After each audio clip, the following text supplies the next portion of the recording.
Disclaimer, video ini dibuat untuk tujuan edukasi dan informasi. Isi video menyajikan perspektif sejarah dan pendapat dan tidak mendorong kekerasan atau kegiatan ilegal. Harap menonton dengan bijak. Halo sahabat manuskrip Papua semuanya, selamat datang kembali di kanal ini. Dalam video kali ini, kita akan mendengarkan penjelasan dari Sebi Sambom, juru bicara Komnas TPNPB, yang membagikan pandangannya tentang perjalanan sejarah Papua Barat dan bagaimana masyarakat Papua melihat dinamika yang terjadi selama ini. Pembahasan ini berfokus pada aspek sejarah, sosial, dan kemanusiaan, serta berbagai pandangan hukum yang pernah menjadi bagian dari perdebatan publik. Tujuan utama dari video ini adalah untuk mendidik dan memberikan wawasan, agar setiap penonton dapat memahami sejarah Papua secara lebih menyeluruh tanpa prasangka dan tanpa kebencian. Dengan memahami peristiwa masa lalu secara objektif, kita diharapkan mampu menghargai keberagaman budaya dan sejarah yang membentuk Indonesia hari ini. Mari bersama membangun semangat perdamaian, menghormati perbedaan, dan membuka ruang dialog yang sehat demi masa depan yang lebih baik. Terima kasih sudah menonton. Jangan lupa untuk like, subscribe, dan bagikan video ini agar semakin banyak orang dapat belajar tentang sejarah dan kehidupan masyarakat Papua dengan cara yang positif. Salam damai untuk kita semua. Selamat sore kepada semua pihak, terutama kepada pejuang dan rakyat bangsa Papua, dan juga kepada warga progresif Indonesia, juga kepada warga Indonesia yang bingung. Pada hari ini, tanggal 31 Oktober tahun 2025, saya Sebi Sambom, juru bicara Komando Nasional Tentara Pembebasan Nasional Papua Barat, dari pengendali manajemen markas pusat, kembali melakukan suatu edukasi tentang keberadaan Indonesia di Papua. Ya, banyak orang menulis, banyak orang mewartakan, banyak sejarawan menulis buku tentang sejarah Papua. Tapi tidak mengurangi semua itu, kami juga perlu sampaikan, terutama kepada bangsa Papua dan bangsa penjajah atau kolonial Republik Indonesia. Kami terus terang ingin beritahukan kepada orang Indonesia yang terlalu sombong dan arogan, yang terlalu sombong, yang jahat, bahwa keberadaan Indonesia di Papua berdasarkan hukum internasional masih ilegal. Dari bahasa-bahasa yang dipakai secara global adalah illegal occupation. Jadi Indonesia masih melakukan illegal occupation. Perlu dipahami oleh orang Indonesia yang cacat mental dan gangguan psikologis, hilang akal, bahwa Indonesia masih melakukan illegal occupation. Itu artinya masih melakukan pendudukan ilegal di Papua Barat, karena proses aneksasi ke Indonesia itu tidak sah menurut hukum internasional. Maka kita akan menjelaskan di sini berdasarkan argumen hukum. Jadi kalau kita berargumentasi hukum, maka siapapun orang Indonesia tidak bisa mengatakan Papua sah bagian dari NKRI.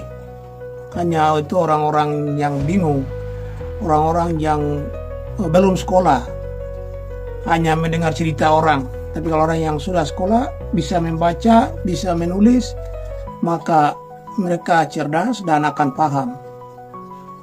Itu. Jadi proses aneksasi di sini kami menyimpulkan bahwa Papua itu tidak berintegrasi. Karena Indonesia selalu bilang integrasi Papua ke Indonesia itu sah, tapi kami bilang itu tidak sah karena Papua tidak pernah berintegrasi ke Indonesia. Yang pernah berintegrasi ke Indonesia itu Timor Leste, tapi mereka sudah berjuang dan keluar dari Indonesia yang jahat. Papua belum pernah berintegrasi ke Indonesia, artinya orang Papua tidak pernah mau bergabung di Indonesia, tapi aneksasi itu dalam bahasa Indonesia mengatakan itu diintegrasikan. Jadi Papua tidak pernah berintegrasi, tetapi diintegrasikan. Itu artinya Papua dipaksa dengan cara-cara yang licik, penuh manipulasi dan dengan penuh teror dan imitasi melalui pembunuhan, pembungkaman dengan mengonjong senjata. Ini yang pernah dilakukan. Maka dengan cara licik, cara jahat, Papua dipaksakan bergabung ke Indonesia, maka itu tidak mempunyai dasar hukum yang kuat. Dari proses aneksasi mulai dari 1 Mei 1963 sampai pelaksanaan PPRA 1969 semuanya tidak sah. Karena argumentasi hukum adalah kenapa itu orang Indonesia dari Jawa dan Maluku dan Manado, Batak yang tinggal di Papua ikut memberikan dari jumlah yang orang dipilih di Indonesia itu 1025 orang. Dari 1025 orang itu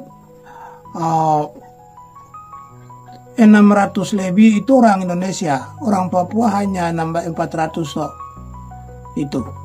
Jadi itu menurut hukum tidak sah karena orang Indonesia yang dari Maluku sampai Sulawesi sampai semua pulau yang ikut memberikan suara itu tidak mempunyai hak dalam suatu pemilihan suatu wilayah. Itu argumen hukumnya. Jadi dari sisi lain bahwa argumentasi hukum bahwa perjanjian New York sampai perjanjian Roma semua itu orang Papua tidak dilibatkan, maka argumen hukumnya kita bisa menggugat, maka kami harus bisa menang, karena itu melanggar hukum juga hak politik orang Papua, hak asasi orang Papua. Ini yang dipahami baik. Dan Indonesia bilang resolusi 2504 bahwa PPRA pelaksanaan PPRA itu sah diakui PBB, tapi kami sudah mengikuti arsip-arsip di PBB itu. Dr. John Salford sudah menyelidikinya, akademisi dari Inggris. Kemudian juga Profesor Torok Lever juga menulis dalam bukunya An Act of Free Choice, itu semua jelas bahwa waktu itu sidang Majelis Umum PBB tahun 1969 pada bulan November sidang dibuka. Setelah itu Ordisan dia melaporkan bahwa sebetulnya PPRA itu kalau jujur bisa dimenangkan oleh orang Papua. Ya, jadi kata Ordisan yang utusan PBB yang menangani masalah Papua waktu itu UNTEA, United Nations Temporary Executive Authority, yang dipercayakan. Maka dari kata Ordisan itu mengerti artinya bahwa PPRA itu sebenarnya dimanipulasi, bukan benar-benar dilaksanakan. Jadi mendengar laporan dari Ordisan, maka negara-negara Afrika dan Ghana dipimpin oleh Ghana dan Senegal, mereka mengajukan untuk sidang ditunda selama 2 minggu. Jadi sidang itu ditunda selama 2 minggu dan sidang kembali dilanjutkan pada 19 November 1969. Karena protes, maka resolusi 2504 itu bukan mengatakan bahwa PBB tidak mengatakan pelaksanaan PPRA 69 itu sah dan Papua sudah sah menjadi bagian NKRI. Sama sekali tidak ada kata-kata itu dalam resolusi itu. Resolusi itu diteken atau ditandatangani, poin-poinnya yang lain adalah Belanda melalui Bank Dunia dan Bank Asia, Bank Sentral Asia akan mendukung pembangunan di Papua. Itu artinya membiayai, mendorong uang ke Indonesia untuk Indonesia melaksanakan pembangunan di Papua sesuai perjanjian itu. Itu saja. Selain itu juga disepakati bahwa setelah 25 tahun itu perlu review kembali tentang pelaksanaan PPR 69 bahwa itu sah atau tidak. Jika tidak sah maka harus referendum ulang. Itu semua ditetapkan di sana. Jadi tidak boleh baku tipu. Kami mengikuti peneliti itu oleh para profesor dan Dr. John Salford dari akademisi Inggris. Kemudian juga Profesor Troklever dari Leiden University negeri Belanda. Mereka sudah menyelidiki, mereka sudah ke kantor PBB dan memeriksa arsip. Ya di sini orang-orang Indonesia yang awam macam perempuan satu yang saya lihat di Facebook ini, siapa ini? Orang Ambon ini. Macam dia bicara, itu bagian dari orang-orang yang masih primitif, belum sekolah, kampungan sebetulnya. Jadi argumen hukum apa dia mau mempertahankan dengan opini-opini, pendapat-pendapatnya? Sama sekali tidak ada argumen hukum yang mendukung dia untuk berbicara, tapi karena orang tidak tahu malu. Jadi macam perempuan Ambon itu juga banyak orang Indonesia yang macam begitu. Dan di sini kami tegaskan orang Papua dengar baik, jangan terpengaruh, apalagi tentara polisi masuk dengan omong kosong, pencitraan dengan bagi-bagi makanan, masuk sekolah, foto-foto, video-video masyarakat mendukung TNI Polri, membenci TPN OPM, itu omong kosong. Itu bagian dari pencitraan supaya mereka diakui, tapi orang Papua tidak sebodoh itu. Orang Papua itu dari kampung ke kampung ini, kita masih trauma dengan kejahatan militer Indonesia dari tahun 1963 sampai hari ini. Jadi mereka senyum, mereka kasih kau makanan itu, pikir mereka mau, hati mereka tuh, aduh penjahat, pembunuh, tapi mereka takut karena ada pegang senjata. Masyarakat kan orang awam. Jadi bagian ini orang Papua yang bersekolah ini tolong beritahukan kepada rakyat kami baik-baik, terutama di wilayah perang, di Intan Jaya, di Puncak Jaya, di Puncak Papua, di Lakasana, di Lani Jaya. Ini perlu berikan pemahaman baik. Begitu. Kalau orang Dugama itu sudah mengungsi dari dulu, jadi di Indonesia tentara polisi tidak mungkin tipu mereka seperti itu. Begitu. Tapi saya lihat mereka kejar di Wamena lain-lain begini begitu, itu segera dihilangkan. Itu begitu. Ini argumentasi hukum apa Indonesia bertangkan dari resolusi yang mereka bilang ini. Semua ini melanggar hak orang Papua, jadi melanggar hukum.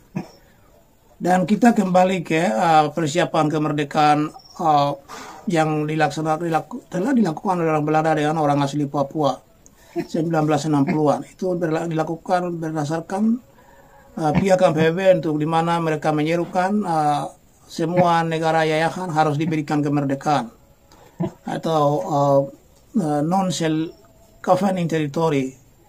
Itu kewajiban semua penjajah memberikan kemerdekaan. Maka negara Melanesia ini dirancang semua oleh Inggris dan Australia sudah beri kemerdekaan. Karena Perancis belum kasih kemerdekaan. Papua, Belanda sudah siapkan 1 Desember. Contohnya ini, bendera ini. Ini kan salah satu embrio negara yang sudah diciptakan, sudah dibentuk melalui Nigunya Rat. Maka itu sah menurut hukum internasional. Ya, kalau kita pergi ke mahkamah internasional, Indonesia tidak bakalan menang. Karena semua ini cacat secara hukum internasional, cacat moral, cacat mental, cacat semuanya tidak sah. Pelaksanaan ini, proses ini tidak sah. Tapi itulah orang Papua belum ada yang bekerja untuk bagaimana kita bawa Indonesia ke mahkamah internasional. Itu begitu. Hormat. Jadi sekali lagi, semua yang Indonesia bicara itu jangan dengar, karena kami sudah belajar semua. Dulu itu mereka paksa kami belajar namanya itu Pancasila, lalu GBHN. Itu untuk memaksa supaya orang Papua mengakui. Ya di sini orang bilang genocide atau pemusnahan ras itu prosesnya yang Indonesia lakukan, menghilangkan bahasa kita, Kemudian itu berarti pemusnahan bahasa. Lalu budaya kita, termasuk mereka membakar budaya-budaya macam kita punya panah, ini busur, semua saya lihat di TV Indonesia tentara polisi bakar, itu bagian dari pemusnahan ras. Itu di praktiknya terutama menghilangkan budaya dulu, menghilangkan bahasa dulu, supaya mereka benar-benar mencintai bahasa kolonial, budaya kolonial. Ini sedang terjadi. Oleh karena jangan dengar. Apalagi PP 69 mereka bilang waktu itu jumlah penduduk Papua 800.000 orang. Tapi saya pikir tidak, itu 1 juta lebih orang. Karena waktu tahun 60-an itu kami orang-orang Jali, itu kami wilayah besar mendominasi di 3 kabupaten. Yaitu Kabupaten Pegunungan Bintang, Yahukimo, dan Yalimo. Dan saya percaya macam kabupaten di Bovendikul itu juga orang-orang Muyu di sana belum terdaftar waktu itu. Karena waktu itu kita masih primitif. Karena Injil saja misionaris Eropa baru masuk di Jali, itu kami di Jali Utara itu 1962. 28 Oktober tahun 1962. Berarti sudah 62 tahun Indonesia misionaris ada di Papua, tapi mereka baru tinggalkan Yalimo tahun 2011. Menurut mereka karena kamu sudah terima Indonesia, jadi biar kami pulang ke Belanda. Itu pelayanan mereka berakhir 2011. Kami di Jali Utara semua kami dididik oleh orang Belanda, dan saya percaya orang-orang yang kerja di Yalimo itu semuanya didikan Belanda. Kami diajarkan oleh orang Belanda cukup bagus, pendidikan, pertanian, semuanya, peternakan, perikanan, mereka ajar kami semua bagus. Juga kita pernah buat pabrik tahu di Abenaho, kemudian pergi pabrik tahu di Wamena, Jalan Irian, itu namanya tahu Jaruko. Jadi tahun 80-an kita sudah bersaing dengan orang Indonesia menjual tahu di pasar Wamena. Jadi apa yang Indonesia bilang orang Papua tidak mampu, itu tidak benar. Justru mereka yang datang di Timor kami. Kalau orang Belanda mendidik kami itu bagus. Kami buat peternakan di Paspali, semua pos-pos untuk menghasilkan telur ayam banyak, kita pergi jual di Wamena. Kita lakukan. Di Wamena juga ada peternakan ayam kita buat. Itu tahun 80-an. Kita masih SMP. Kita mampu. Begitu. Dari suara itu kami semua suku yang saya sebutkan wilayah ini kami tidak pernah berikan suara itu. Perwakilan suku kami tidak ada sama sekali. Hanya beberapa suku yang mengikuti perkara itu. Maka semua itu menurut hukum tidak sah. Kami tidak pernah memberikan suara untuk Indonesia. Karena kita tidak akan mengakui Indonesia selamanya. Dan waktunya untuk usir Indonesia. Semua berpikir yang jernih dan mengambil posisi, mengambil keputusan untuk bagaimana cara kita usir Indonesia. Itu yang kita pikirkan sekarang. Demikian, ini bagian edukasi karena kami melihat orang Indonesia tidak paham. Ada banyak pejuang-pejuang juga yang beradu argumen dengan Indonesia di sosial media, kami ikuti. Tapi kami juga perlu perjelas bahwa kita tidak pernah mengakui Indonesia. Indonesia tidak sah di Papua, harus lawan dan merebut kembali kemerdekaan Papua yang dibentuk diumumkan 1 Desember 1961. Demikian, terima kasih atas perhatian Anda. Tuhan jaga kita semua. Wah.